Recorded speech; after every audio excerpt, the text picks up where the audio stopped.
दोस्तों, आप सुन रहे हैं सच्ची कहानियाँ रोनित के साथ। आइए अब चलते हैं आज के अनाउंसमेंट की ओर। कल की हमारी कहानी नक्शा पे पहला कमेंट सागर भंवर जी ने किया था। सागर भंवर जी को इसके लिए बहुत बहुत धन्यवाद। अब बढ़ते हैं अपनी कहानी की ओर। मेरा नाम आरती है और ये बात ज़्यादा पुरानी भी नहीं। ये बात तब की है जब कोरोना की वजह से पूरे देश में लॉकडाउन लगा हुआ था। और ये बात पहले लॉकडाउन की है। उससे पहले से ही मैं एक फार्मास्यूटिकल कंपनी में जॉब किया करती थी। जब मैं उस कंपनी में नौकरी कर रही थी तो उस दौरान सभी कुछ बहुत अच्छा था। मेरे सीनियर से भी मुझे बहुत सपोर्ट मिलता था। मेरे घर वाले भी बहुत खुश थे कि मैं उस कंपनी में एक अच्छे पद पे काम कर रही हूँ। लेकिन हम लोगों को नहीं पता था कि ये सारी चीज़ें कुछ इस तरीके से बदलने वाली हैं कि हमें अपनी ज़िंदगी में हर चीज़ से डर लगने लगेगा। खैर, मेरी नौकरी फार्मास्यूटिकल कंपनी में कैंपस सिलेक्शन के थ्रू लगी थी। मेरे घर वाले इस चीज़ से बहुत खुश थे और उसके बाद मैंने वहाँ पे पहले से ही सोच रखा था कि मैं वहाँ दिल लगा के काम करूँगी और मैंने कुछ ऐसा ही किया। मैं वहाँ पे बहुत दिल लगा के काम करती थी क्योंकि मुझे कई सारी चीज़ें नहीं आती थी, क्योंकि मैं पूरी तरीके से नई थी। लेकिन हर चीज़ को सीखने के लिए मैं हमेशा उत्सुक रहती थी। मैं हमेशा ये कोशिश करती थी कि कोई भी नया काम अगर मेरे पास आए तो वो किसी और के पास ना जाए, मैं ही उसे सीख कर पूरी तरीके से कंप्लीट कर लूँ। मैं उस ऑफिस में क्या काम करती थी, ये थोड़ा बहुत तो आपको अंदाज़ा हो ही गया होगा, क्योंकि मेरे काम की ज़रूरत बहुत ज़्यादा थी। यहाँ तक कि लॉकडाउन में भी हमें एक पास दिया गया था। हमें जॉब पे जाना बहुत ज़रूरी था क्योंकि उस वक्त दवाइयों की ज़रूरत बहुत ज़्यादा पड़ रही थी और मेरी नौकरी भी इमरजेंसी ड्यूटी में आती थी। हालांकि मेरी नौकरी जब हुई थी तब ये लॉकडाउन वगैरह का कोई सीन नहीं हुआ करता था। वो तो कुछ समय तक नौकरी करने के बाद ये सारी चीज़ें सामने आई। सभी कंपनियों के जैसे हमारी कंपनी में भी कोरोना को लेकर कई सारे एक्सपेरिमेंट्स और नए मेडिसिन को लेकर नए नए ट्रायल्स चल रहे थे। हालांकि सीनियर्स के वजह से बहुत दबाव ऊपर से आता था। हमें अपने काम को जल्द से जल्द करने के लिए भी प्रेशर दिया जाता था। लेकिन एक मेरे सीनियर सागर सर, जो कि हमेशा मेरा साथ दिया करते थे, वो हमेशा मुझे ये बताते थे कि तुम्हें इतना टेंशन लेने की ज़रूरत नहीं। कभी मैं भी नया था, मुझे भी बहुत प्रेशर हो जाता था, लेकिन मैंने धीरे धीरे ये चीज़ सीख ली कि घर तक अपने प्रेशर को लेके नहीं जाना है। जो भी टेंशन और प्रेशर है वो यहीं का यहीं ख़त्म कर देना है, क्योंकि जब हम लोग घर की बातें ऑफिस में नहीं कर सकते तो ऑफिस की बातें घर में क्यों करना। यहाँ के लिए सैलरी मिलती है तो यहीं के यहीं निपटा दो, घर पे इसका कोई मतलब नहीं बनता। वो हमेशा बहुत चिल मोड में काम करने को प्रोत्साहन देते थे। वो हमेशा मुझे किसी भी प्रेशर को हैंडल करने के लिए हेल्प भी करते थे और अगर मुझे कुछ नहीं आता था तो वो अपने काम को साइड में रख के मुझे वो चीज़ सिखा भी दिया करते थे। वो मुझे हमेशा हेल्प किया करते थे। मुझे लगता था कि क्या आज के ज़माने में भी कोई इतना अच्छा हो सकता है। लेकिन पूरे के पूरे ऑफिस में उनके लिए सब एक ही बात बोलते थे कि ये तो कलयुग के राम हैं, इन्हें किसी चीज़ से कोई फ़र्क ही नहीं पड़ता। ये हमेशा हंसते मुस्कुराते रहते हैं, जबकि इनके खुद की ज़िंदगी में इतनी बड़ी ट्रेजेडी हो चुकी है। मैं भी क्यूरियस हो गई थी जब ऑफिस के लोग ये सारी चीज़ें मुझे बताते थे। मैंने भी पूछ दिया ऑफिस के लोगों से कि इनके ज़िंदगी में क्या हुआ है। उन्होंने बताया कि जब इनकी बीवी बच्चे को पैदा करने की कोशिश कर रही थी तो उसी वक्त इनकी बीवी और बच्चा दोनों साथ में ही मर गया। उसके बाद काफ़ी दिन तक तो ये डिप्रेशन में रहे, लेकिन फिर से खुद को संभालते हुए इस तरीके से वापस आए जैसे कि इन्हें किसी चीज़ से कोई ख़ास फ़र्क ही नहीं पड़ता। हालांकि आज भी इनके अंदर एक खालीपन सा है जो कि कभी-कभी नज़र भी आ जाता है, लेकिन बाहर के लोगों को ये कभी कुछ पता ही नहीं लगने देते। इनकी खुद की ज़िंदगी में इतना कुछ घटा है, इस वजह से ये काम ज़्यादा करते हैं और घर कम जाते हैं। ये दिन-दिन भर, रात-रात भर यहीं पे रहकर काम करते रहते हैं, क्योंकि शायद इन्हें अब घर जाते हुए उन्हीं लोगों की याद आती होगी। लेकिन इतना कुछ होने के बावजूद ऑफिस में इन्होंने कभी किसी को कुछ भी नहीं कहा, ना ही किसी के साथ गलत बिहेव किया। कभी कोई अगर जूनियर गलती कर भी देता है, तब भी ये उसे बहुत प्यार से समझाते हैं। इनके समझाने के तरीके से लगता है जैसे कि इन्हें किसी चीज़ से कोई फर्क नहीं पड़ता। मैंने जब ये सारी बातें सुनी तो मुझे समझ में आ गया कि ये आज के अच्छे इंसान नहीं, या किसी एक इंसान के लिए इतने अच्छे नहीं, ये हर किसी के लिए बहुत अच्छे हैं। मैंने भी उनकी इज्जत करना और ज़्यादा शुरू कर दिया, क्योंकि पहले मेरे दिल में उनके लिए सिर्फ रिस्पेक्ट थी, लेकिन अब वो मेरे नज़र में बहुत महान हो चुके थे। इतना कुछ झेलने के बावजूद कोई इंसान इतना पॉजिटिव एटीट्यूड कैसे रख सकता है, इतना नॉर्मल कैसे रह सकता है। मैं हमेशा उनसे मदद लिया करती थी और हमेशा उनके पास कोई भी प्रॉब्लम लेके जाते हुए कभी मुझे हेजिटेशन फील नहीं होती थी, क्योंकि मुझे पता था कि कोई और मेरी प्रॉब्लम्स को समझे या ना समझे, लेकिन सर ज़रूर समझेंगे। इसीलिए कभी भी मुझे कोई भी दिक्कत होती थी काम को लेकर या आने जाने को लेकर, क्योंकि उस वक्त जब लॉकडाउन में हम लोग काम कर रहे थे तो कोई कैब या टैक्सी भी मिलना बहुत मुश्किल होती थी, और कंपनी में भी बहुत लिमिटेड गाड़ियां रखी थीं ताकि बाहर के ड्राइवरों की वजह से ऑफिस में वो वायरस ना फैल जाए, क्योंकि फार्मास्यूटिकल कंपनीज किसी भी वजह से अपने काम को रोक नहीं सकती थी। लेकिन वो लोग ये चीज़ अच्छे से जानते थे कि अगर किसी एक को कोविड हुआ तो सभी लोग इन्फेक्ट हो जाएंगे, और अगर यहाँ ऑफिस में ही लोग इन्फेक्ट हो गए तो बाकी लोगों के लिए दवाइयाँ कैसे बनेंगी। इसलिए फैक्ट्री में, ऑफिस में और हर जगह पे बहुत सारी चीज़ों की सावधानी रखी जाती थी। ये भी प्रोत्साहित किया जाता था कि अगर आप खुद की गाड़ी लेना चाहते हैं तो कंपनी लोन प्रोवाइड कर देगी, सिर्फ इसलिए कि कम से कम लोगों से कांटेक्ट हो, क्योंकि अगर आप पर्सनल गाड़ी से आएंगे जाएंगे तो ज़्यादा किसी से मिलना जुलना नहीं होगा। कुछ ड्राइवर्स थे जो कि ऑफिस में ही रहते थे और ऑफिस के लोगों को लाना ले जाना करते थे। वो लोग अपने घर भी नहीं जाते थे, लेकिन वो लोग कितने लोगों को लाना ले जाना कर सकते थे। इस वजह से कई बार हमें आने जाने में भी तकलीफ पेश आती थी, लेकिन इन सारी चीज़ों को हैंडल करके हमें सभी के भलाई के लिए काम तो करना ही था। इसी दौरान कई बार ये भी सुनने को मिलता था कि ऑफिस का ही कोई आदमी कोरोना पॉजिटिव हो गया, या किसी को इन्फेक्शन हो गया, या किसी को नॉर्मल सर्दी खांसी भी होती थी, तो वो एज अ प्रिकॉशन ऑफिस आना बंद कर देता था और सेल्फ क्वारंटाइन में चला जाता था, जिसके वजह से किसी और को ये सारी चीज़ें ना फैले। यूं ही दिन कटते रहे। हमने सोचा था कि 15 दिन में लॉकडाउन खुल जाएगा, लेकिन ऐसा ना हुआ। लॉकडाउन का ड्यूरेशन बढ़ते गया और हम लोग अपने काम में और ज़्यादा फोकस करने लगे, क्योंकि हमें ये आदेश आया था कि जल्द से जल्द कई सारे मेडिसिन्स को बनाना है। हम लोग फॉरेन के मेडिसिन्स पर निर्भर नहीं हो सकते। हर कंट्री में यही हाल है, कोई कितना अपना मेडिसिन एक्सपोर्ट कर सकता है।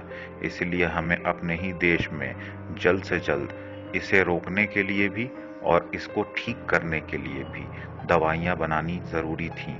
हम लोग भी इस काम में जी जान लगाकर जुटे हुए थे। कई बार तो हम लोग 6 दिन काम करते थे और लास्ट 7वें दिन अपने घर जाते थे, और उसके बाद 2-3 दिन आराम करने के बाद वापस 6 दिन के लिए ऑफिस जाते थे और वहीं रहते थे, ताकि आने जाने और कांटेक्ट कम करने को बढ़ावा मिल सके। जिंदगी यूं ही कट रही थी, लेकिन सर अलग डिपार्टमेंट में काम करते थे और वो काफ़ी सीनियर भी थे। एक दिन जब मुझे परेशानी पेश आने लगी तो मैंने उन्हें खोजना शुरू कर दिया, लेकिन काफ़ी बिजी होने की वजह से कई लोग कई बार अवेलेबल नहीं होते थे और उनसे मिलना भी मुश्किल होता था। मैंने भी सोचा हो सकता है सर के खुद के डिपार्टमेंट में काम बढ़ गया हो, इसीलिए वो नज़र नहीं आ रहे। लेकिन आज मुझे अपने घर जाना था और गाड़ी का जुगाड़ करना बहुत मुश्किल हो रहा था।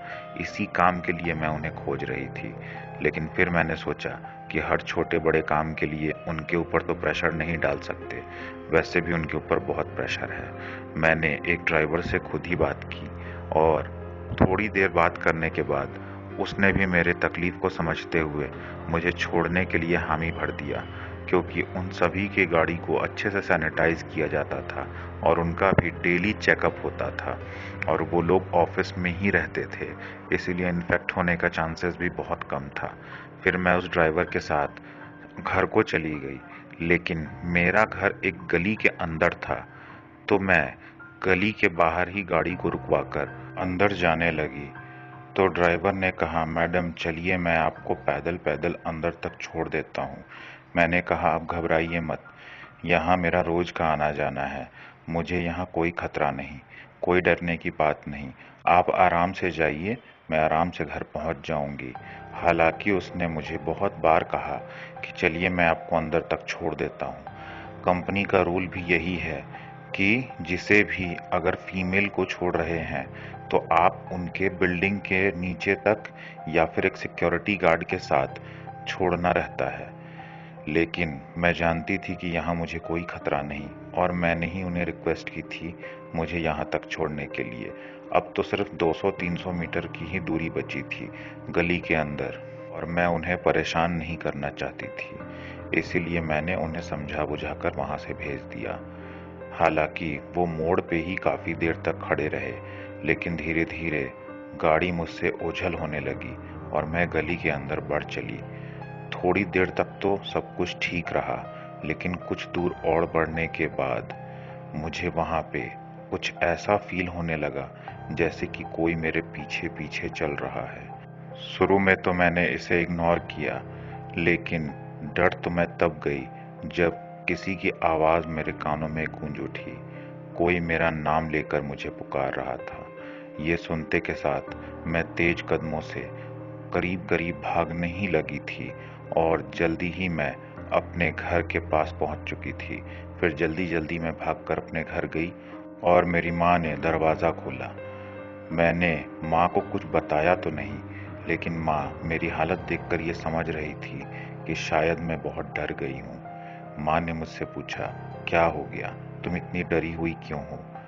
पहले तो मैंने इस बात को टालने की कोशिश की, लेकिन फिर माँ के बहुत जोर देने के बाद मैंने माँ को बताया कि गली के उस जगह से जहाँ पे अंधेरा रहता है और गाड़ी अंदर नहीं आ सकती, वहाँ से जब मैं पैदल अंदर आ रही थी तो मुझे ऐसा लगा जैसे कोई मेरे पीछे पीछे चल रहा हो और किसी की आवाज़ भी आई। माँ ने कहा, बेटा वैसे तो सब कुछ ठीक ही होगा, इतनी घबराने की बात नहीं, लेकिन अभी के समय में एक तो ज़्यादा लोग सड़क पे निकल नहीं रहे और ऊपर से कई लोगों की मौत भी हुई है आसपास, तो कौन जाने कौन सी शक्ति तुम्हारे पीछे लग गई हो, क्योंकि अभी ये सारी बातें बहुत सुनने में आ रही हैं।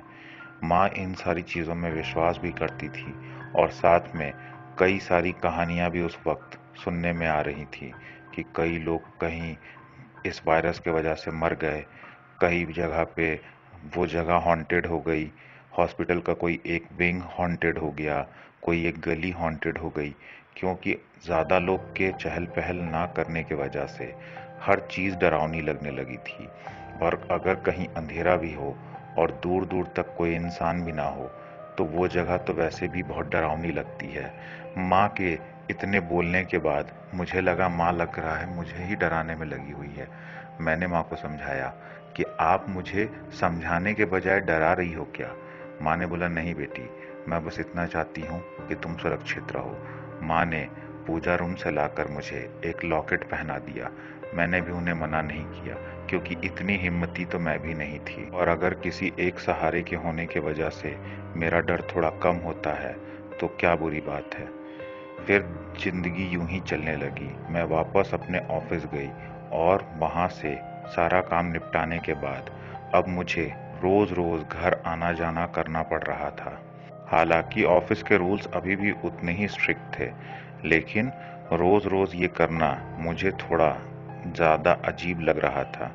लेकिन अब ऑफिस का जो रूल है सो रूल है, क्योंकि उनका कहना ये था कि घर पे जाकर तुम अच्छे से खा पी कर अगर आराम नहीं करोगे तो तुम लोग काम कैसे करोगे।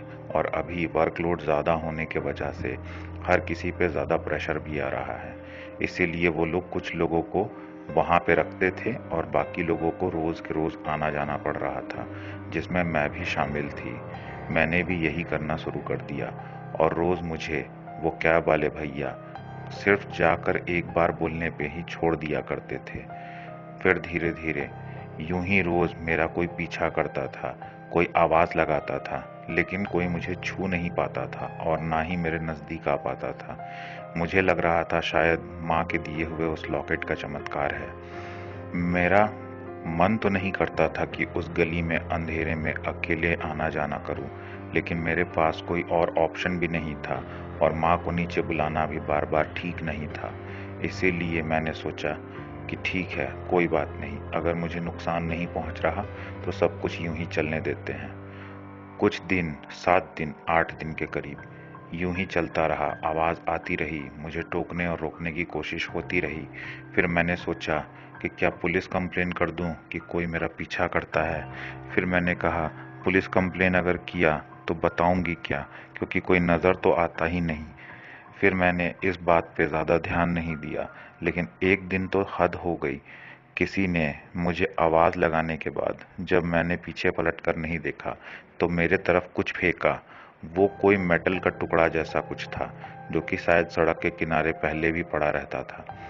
अगर कोई मेरे तरफ कुछ फेंक सकता है तो इसका मतलब वो मुझे नुकसान भी पहुंचा सकता है। मैंने आज फैसला किया कि ठीक है, मैं पलटकर एक बार पूछ ही लेती हूँ कि क्यों मुझे परेशान कर रहे हो। और मैंने ऐसा ही किया। मैंने उस तरफ पलटते हुए पूछा कि कौन है जो मुझे परेशान कर रहा है। उधर से कोई आवाज नहीं आई और ना ही कोई नजर आया, लेकिन मुझे ये साफ साफ पता चल रहा था कि वहीं कहीं अंधेरे में कोई एक इंसान खड़ा है, या शायद कोई एक आकृति। जब मैंने बहुत ध्यान देकर उस तरफ देखा तो मुझे ये साफ पता चल रहा था कि कोई तो है जो कि काले अंधेरे के सहारे परछाई के जैसा नजर आ रहा है। मुझे वो बिल्कुल नजर नहीं आ रहा था, बस एक आकृति दिख रही थी। शकल सूरत कुछ भी पता नहीं चल रहा था। लेकिन मुझे ये समझ में जब आ गया कि सच में वहां कोई है, तो मैंने पहले तो उससे बोला कि तुम मेरा पीछा करना बंद कर दो, मैंने तुम्हारा क्या बिगाड़ा है, और अगर तुम्हें कोई बात करनी है तो अभी करो। उसके बाद जब उधर से कोई जवाब नहीं आया तो मुझे लगा अपने किस्मत को ज़्यादा आजमाना ठीक नहीं, अब यहाँ से चल देने में ही भलाई है। और मैंने ऐसा ही किया। मैं घर चली गई और मैंने अपने माँ को सब कुछ बताया। सब कुछ बताने के बाद मम्मी ने मुझे बहुत डांटा। उनका कहना ये था कि अगर वो कोई शक्ति है जो कि सुपर नेचुरल पावर्स, तो वो तुम्हें नुकसान भी पहुंचा सकती है और इन शक्तियों को ललकारा जाना बिल्कुल पसंद नहीं। मेरी मम्मी का कहना यह था कि तुम या तो पुलिस स्टेशन में जाकर कंप्लेन कर सकती हो अगर तुम्हें वो कोई इंसान लगता है तो, और या फिर तुम किसी ऐसे इंसान से कोई सलाह लो जो कि तुम्हारी इसमें मदद कर सकता है। इस बारे में सुनते के साथ मुझे तुरंत ऑफिस के सर का ख्याल आया।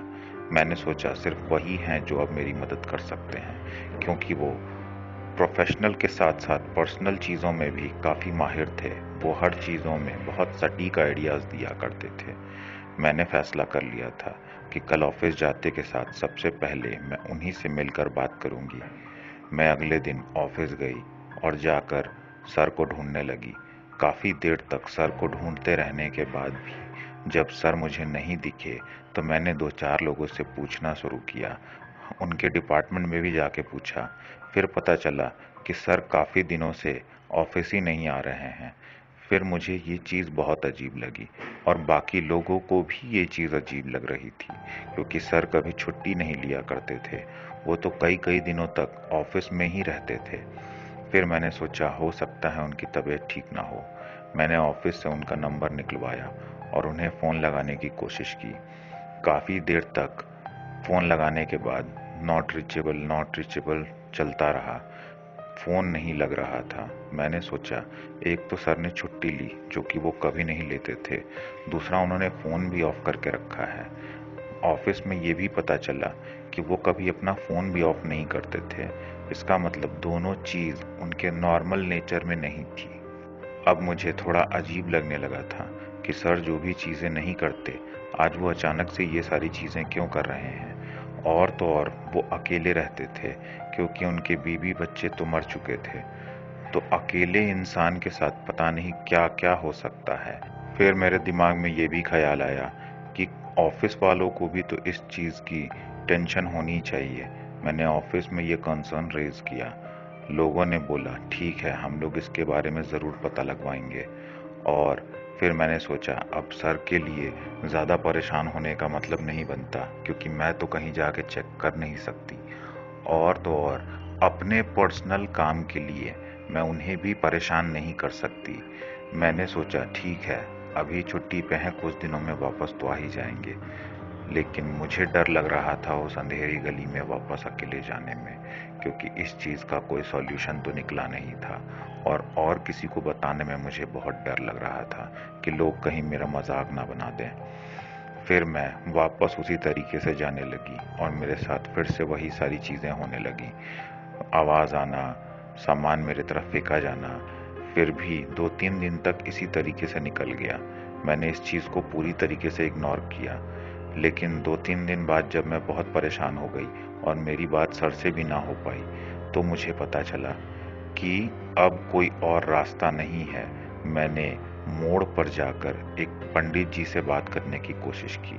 हालांकि मंदिर भी लॉकडाउन में बंद था, लेकिन जैसे तैसे काफ़ी मेहनत के बाद वो पंडित जी मुझे मिल ही गए। मैंने जब पंडित जी को सब कुछ बताया, तो पंडित जी ने कहा, ठीक है, चलो मेरे साथ आओ, मैं तुम्हारे ऊपर कुछ मंत्र वगैरह पढ़ के ये जानने की कोशिश करता हूँ कि वो ताकत तुम्हारे पीछे क्यों पड़ी है, और अगर वो कोई इंसान है तो वो भी अभी के अभी पता चल जाएगा। उन्होंने एक पानी का पात्र लिया और उसमें कुछ मंत्र पढ़े। मेरे ऊपर से कुछ चीज़ें घुमाकर फेर कर उस पात्र के सामने रख दिया। थोड़ी देर में एक अजीब सी आकृति उसमें दिखने लगी और उसमें एक नाम भी दिख रहा था। हालांकि वो नाम मुझे नहीं दिख रहा था, लेकिन पंडित जी वो नाम साफ साफ देख पा रहे थे। उन्होंने बोला कि क्या इस नाम का कोई इंसान तुम्हारे जिंदगी में या जानने में है। ये नाम तो सर का था। मुझे बहुत अजीब लगा, सर का नाम आखिर इस पात्र में कैसे आ रहा है। मैंने बोला, ये तो मेरे सर हैं और ये बहुत अच्छे इंसान हैं और इन्हें तो मैं अच्छे से जानती हूँ। पंडित जी ने जो आगे बताया उसके वजह से मैं सदमे में चली गई। पंडित जी ने बताया, ये इंसान अब जीवित नहीं है, इसकी मृत्यु हो चुकी है और वही इंसान तुम्हारे पीछे पड़ा हुआ है। मुझे लगा, ऐसा कैसे हो सकता है। अभी कुछ दिन पहले तक तो वो ऑफिस आते थे। ये कब और कैसे हुआ, मैंने पंडित जी से तुरंत पूछा। लेकिन पंडित जी ने जो डेट बताया उससे ये साफ पता चल रहा था कि जिस दिन से ये सारी चीजें मेरे साथ होना शुरू हुई थी, उसी के एक दिन पहले उनकी मृत्यु हुई थी। उन्होंने बताया, इसी बीमारी की वजह से जो इतना फैला हुआ है, इसी के वजह से उनकी मृत्यु हो गई। घर में उनका कोई ख्याल रखने वाला भी नहीं था। उनकी मृत्यु बहुत तड़प तड़प के हुई। कोई भी अपना उनके साथ नहीं था उस वक्त, जो कि उन्हें एक गिलास पानी तक दे सके। लेकिन मन ही मन वो तुम्हें बहुत पसंद किया करते थे, लेकिन वो तुम्हें कभी बता नहीं पाए। इसीलिए शायद आज वही बात बताने के लिए वो तुम्हारे पीछे पीछे आते हैं। मुझे लगा, ऐसा कैसे हो सकता है। सर तो सबके साथ बहुत अच्छा बिहेव करते हैं। वो मुझे पसंद करते थे और उन्होंने कभी मुझे बताया तक नहीं। पंडित जी ज्ञानी थे, उन्होंने बाकी की चीजें भी पता लगा ली। उन्होंने कहा, क्या उनकी पत्नी की मृत्यु हो चुकी थी। मैंने कहा, हाँ। बोला, इसीलिए वो तुम्हारे सामने ये सारी चीजें नहीं बता पाए, क्योंकि उन्हें लगता था कि वो पहले से शादीशुदा थे और वो किसी और को पसंद करें, इसका हक उन्हें भी नहीं था। वो ऐसा सोचते थे, और वो अगर तुमसे ये बातें कहते तो जो बातचीत हो रही थी शायद वो भी बंद हो जाती। इसी डर के वजह से वो तुम्हें कुछ नहीं बता पाए, और इसी वजह से आज वो इतने व्याकुल और परेशान हैं। एक तो अकाल मृत्यु, जिसमें वैसे ही लोगों को शांति नहीं मिलती, और दूसरा उनको अपने बताने वाली बात अंदर दबाए दबाए बेचैनी हो रही है। मृत्यु के बाद भी वो बेचैन ही हैं। शायद उनके शरीर को भी अभी तक अंतिम संस्कार नसीब नहीं हुआ है। ये सारी बातें सुनकर मैं रो पड़ी। मैंने सोचा कि अगर सर इतने अच्छे थे तो उनकी मृत्यु इतनी खराब और गंदी कैसे हो सकती है। मैंने पंडित जी को कहा कि क्या पंडित जी, हम लोग वहां जाकर कुछ कर सकते हैं। पंडित जी ने कहा, अगर बेटा तुम पता लगा लो कि वो कहाँ रहते थे तो मैं ज़रूर तुम्हारी मदद करूँगा। फिर मैंने ऑफिस के कुछ लोगों की मदद लेकर ये सारी चीज़ें पता लगाई कि वो कहाँ रहते थे। और जैसा हम लोगों ने सोचा था, जब हम लोग वहाँ पहुँचे तो वहाँ एक अजीब सी बदबू आ रही थी। हम लोगों ने प्रोटेक्टिव गियर्स पहने थे, और हमारे साथ बॉडी उठाने वाले भी कुछ लोग जो आगे आगे चल रहे थे। जब हम लोगों ने दरवाज़ा तोड़ा तो ये साफ पता चल रहा था कि उनकी मृत्यु काफ़ी दिन पहले हो चुकी है, क्योंकि शरीर अब खराब हो चुका था और बदबू आ रही थी। उनके इर्द गिर्द कोई और नहीं रहता था। इसी वजह से किसी को पता ही नहीं चला कि वहाँ एक इंसान की मृत्यु हो गई और उसका बॉडी पूरी तरीके से सड़ चुका है। उसके बाद हम लोगों ने उन बॉडी उठाने वालों की मदद से उस शरीर को उठवाया और उसे ले जाकर जलवाया। पंडित जी ने आत्मा शांति के सारे मंत्र पढ़े और बाकी की चीजें की। सब कुछ करने के बाद भी पंडित जी ने मुझे बताया कि हो सकता है कि ये इस सारी चीजों से पूरी तरीके से शांत ना हो, लेकिन ये तुम्हें कभी नुकसान नहीं पहुंचाएंगे। पंडित जी ने जब ये बात कही, उससे पहले ही से मुझे ये बात पता थी, सर मुझे कभी कोई नुकसान नहीं पहुंचाएंगे, क्योंकि वो इतने अच्छे इंसान थे। और ऐसे अच्छे इंसान मरने के बाद भी उनमें अच्छाई तो बाकी होगी ही। भले अब वो एक आत्मा बन चुके हैं, लेकिन अगर वो बुरे इंसान हो जाते तो वो मुझे कब का नुकसान पहुंचा सकते थे। लेकिन वो सिर्फ मेरे पीछे पीछे आते थे और मुझसे बात करने की कोशिश करते थे। जब मैंने उन्हें चीख कर चिल्लाकर चैलेंज भी किया, तब भी उन्होंने मुझे नुकसान नहीं पहुंचाया। इससे ये साफ जाहिर था कि वो मुझे कभी नुकसान नहीं पहुंचाएंगे, और ऐसा ही हुआ। वो अब भी मुझे फील तो होते हैं, लेकिन कभी कोई नुकसान नहीं पहुंचाते, उल्टा वो मेरी मदद ही करते हैं।